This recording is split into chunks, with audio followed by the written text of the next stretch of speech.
नमस्कार, मैं हूं रत्ना और आप देख रहे हैं सी न्यूज़ भारत। आइए रुक करते हैं इस खबर की और खबर अहमदाबाद से है, जहां के सिंधु भवन मार्ग से 2500 से भी अधिक मोटर वाहन के द्वारा सिंदूर स्वाभिमान यात्रा निकाली गई। प्रधानमंत्री के नेतृत्व में जाबाज सैनिकों द्वारा उठाया गया ये कदम हमारा दुश्मन देश भूल ना पाएगा। पहलगाम में शहीद हुए देशवासियों को श्रद्धांजलि अर्पित करने के लिए मातृभूमि की रक्षा में तैनात जाबाज सैनिकों की गौरव गाथा और सुरक्षित सीमा, सुरक्षित राष्ट्र के अटूट संकल्प को जन जन तक पहुंचाने के लिए ये कार्यक्रम किया। यह ऐतिहासिक यात्रा अजय भारतीय सेना के प्रति अनंत सम्मान जगाकर ये यात्रा जन जन में राष्ट्रभक्ति की ज्वाला प्रज्वलित करने के लिए यात्रा निकाली गई। ये यात्रा केवल एक आयोजन नहीं, अपितु राष्ट्र सेवा का एक दुर्लभ अवसर है। ये यात्रा आने वाली पीढ़ियों के लिए एक स्वाभिमानी, एकजुट और अखंड भारत का प्रतीक होगा। इस कार्यक्रम में भाजपा शहर के प्रमुख प्रेरक भाई शाह और सांसद राज्यसभा मंत्री नरहरि अमीन और बड़ी संख्या में लोग शामिल हुए।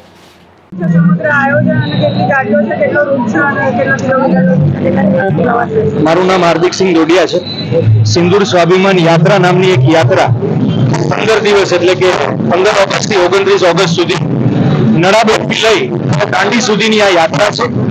આ 16 દિવસની યાત્રામાં 51 કાર, 200 સ્વયંસેવકો, એક શહીદ રથ અને એલઈડી ટ્રક આ યાત્રાના કાફલાનો ભાગ છે। એ યાત્રાનો શુભારંભ 15 ઓગસ્ટની સાંજે ફ્લેગ ઓફ સેરેમનીના ભાગરૂપે સભા પછી 1000 થી વધુ કાર, 2500 થી 3000 થી વધુ યુવાનોએ આ યાત્રાના શુભારંભમાં ભાગ લીધો છે। આ યાત્રા 16 દિવસ ચાલશે, 15 ઓગસ્ટ થી 29 ઓગસ્ટ નડાબેટ થી દાંડી સુધી। આ યાત્રાના મુખ્ય 3 બિંદુઓ છે। પહેલગામ હુમલામાં જે શહીદ થયા છે એ શહીદોને શ્રદ્ધાંજલિ આપવા, શહીદ પરિવારને સાંત્વના આપવા આ યાત્રાનું મુખ્ય પહેલું બિંદુ છે।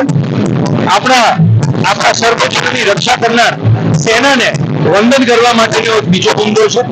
અને ત્રીજું આપણી સરકાર છે, તો આપણા દેશની સેનાનું અને સરકારના સંયુક્ત આયોજનથી આપણા દેશની સીમાઓની રક્ષા થાય છે, એનો ત્રીજો બિંદુ છે। ખૂબ ઘણા બધા શહીદ પરિવારો દરેક ગામમાં, એ તહેસીલ, એ તાલુકા પંચાયત સીટ દીઠ ખૂબ ઘણા બધા સૈનિક પરિવારો આ યાત્રામાં જોડાવા। મારું નામ નરહરી અમીન છે, રાજ્યસભાનો સભ્ય છું।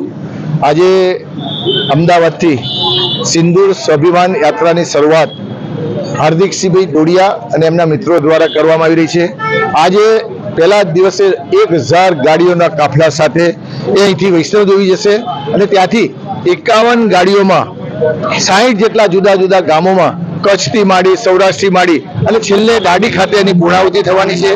કાશ્મીરમાં જે ઘટના બની અને આતંકવાદી હુમલો થયો એના બાદ દેશના યશસ્વી વડાપ્રધાન નરેન્દ્રભાઈ મોદીએ આપણી સેનાને છૂટ આપી અને આપણી સેનાએ પરાક્રમ કરીને બતાવ્યું કે પાકિસ્તાનના બોર્ડરમાં ઘૂસીને 100 જેટલા આતંકવાદીઓને મારવાનું કામ કર્યું, 9 જેટલા આતંકી એમના સ્થાનો હતા એને નષ્ટ કરવાનું કામ કર્યું। અને આજે પણ યશસ્વી વડાપ્રધાન નરેન્દ્રભાઈ મોદીએ લાલ કિલ્લાથી આ દેશની જનતાને એક વિશ્વાસ આપ્યો છે કે સેના ગમે ત્યારે પાકિસ્તાન કઈ પણ વિરોધ કરવાનો પ્રયાસ કરશે તો જડબાતોડ જવાબ આપશે।